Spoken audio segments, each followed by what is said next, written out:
O que será que uma bactéria e uma baleia azul têm em comum? Parece uma pergunta estranha, né? Mas a resposta está na unidade mais fundamental da vida, a célula. Hoje, a gente vai mergulhar nos dois projetos básicos, os dois modelos, que constroem absolutamente todos os seres vivos do nosso planeta. Pensa só, por que uma folhinha de grama está viva e um grão de areia ali do lado não está? Qual é o segredo? A resposta, na verdade, está num conjunto de regras universais e numa receita química que toda forma de vida na Terra compartilha. Vamos dar uma olhada nisso? Ok, então, para algo ser considerado vivo, não basta existir. Precisa seguir umas regras bem específicas. É como se a vida tivesse um manual de instruções e uma lista de ingredientes obrigatórios. Vamos começar por essa lista de compras, pelos ingredientes. Pode parecer inacreditável, mas com toda essa diversidade de vida que a gente vê, tudo, absolutamente tudo, é construído com um kit químico bem pequeno. São só 6 elementos principais: carbono, hidrogênio, oxigênio, nitrogênio, fósforo e enxofre. Para facilitar, o pessoal usa a sigla CHONPS. Essa é a espinha dorsal de tudo que é vivo. Mas não adianta só ter os ingredientes, tem que saber usar. Tem que seguir o manual de instruções. E o que diz esse manual? Bom, um ser vivo é feito de células, tem que ter um metabolismo para gerar energia, tem que crescer, se desenvolver, se reproduzir e mais, tem que responder ao ambiente, se movimentar e, o mais importante de tudo, evoluir com o tempo. É esse conjunto de coisas que grita: estou vivo. Beleza, já temos os ingredientes e o manual. Agora, vamos ver a planta baixa, o projeto de construção. Porque a vida não é uma bagunça não, pelo contrário, ela é super organizada numa hierarquia bem clara, do menor para o maior. É como se fosse uma escada.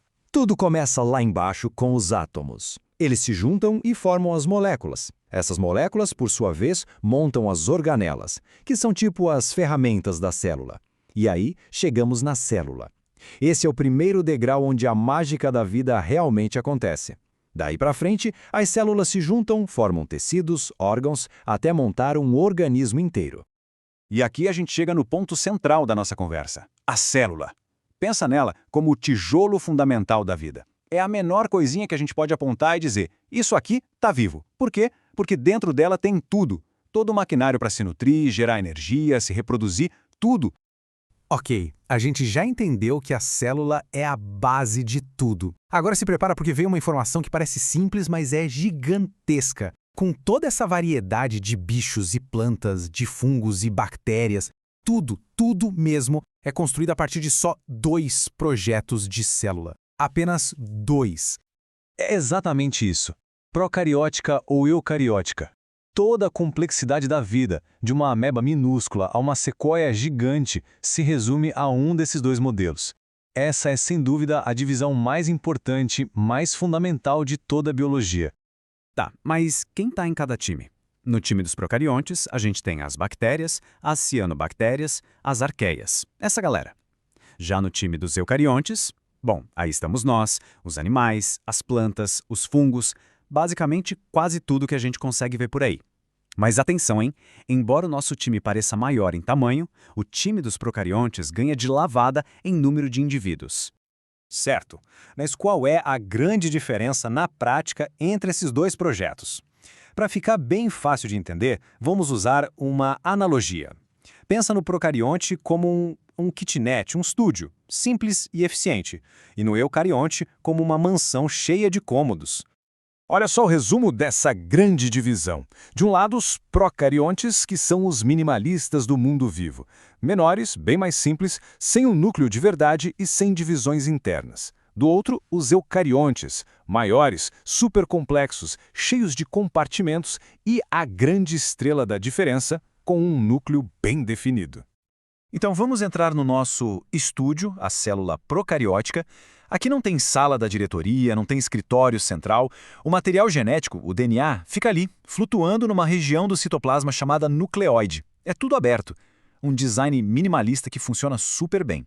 Agora, vamos para a mansão, a célula eucariótica. Aqui, a história é outra. O DNA, que é a planta da casa, digamos assim, é super valioso. Então ele fica guardado a 7 chaves num cofre, numa sala especial, o núcleo. E essa proteção toda permite um nível de organização e controle muito, mas muito maior. Voltando para o estúdio procariótico, é um espaço único. A cozinha, o quarto, a sala, tá tudo junto. Não existem cômodos, ou seja, não existem organelas para separar as diferentes funções. Isso faz tudo ser muito rápido, muito direto ao ponto. Já a mansão eucariótica, essa é cheia de cômodos especializados. Tem a cozinha, que são as mitocôndrias gerando energia, tem a fábrica, que é o retículo endoplasmático, cada organela tem a sua tarefa. E essa divisão de trabalho é o que permite que a célula seja tão complexa e eficiente em outra escala. Mas a gente está falando de pequeno. Quão pequeno? A gente está na escala de micrômetros. Para ter uma ideia, pega um fio de cabelo. A espessura dele é de mais ou menos 70 micrômetros. Uma célula eucariótica típica tem uns 10. E uma bactéria, que é a procariótica, é ainda menor. É um mundo que a gente simplesmente não consegue enxergar. Bom, a gente já viu os dois projetos, o simples e o complexo, o estúdio e a mansão. Mas e daí? Por que essa divisão é tão importante? Qual é o impacto disso na grande história da vida na Terra? A resposta está toda nesse número aí. 2. Apenas 2 projetos. Foi a partir dessa divisão, dessa bifurcação, que toda a diversidade de vida que a gente conhece evoluiu. E foi o surgimento da célula eucariótica, essa mansão com seus cômodos, que abriu a porta para a vida complexa, para os seres multicelulares, para nós.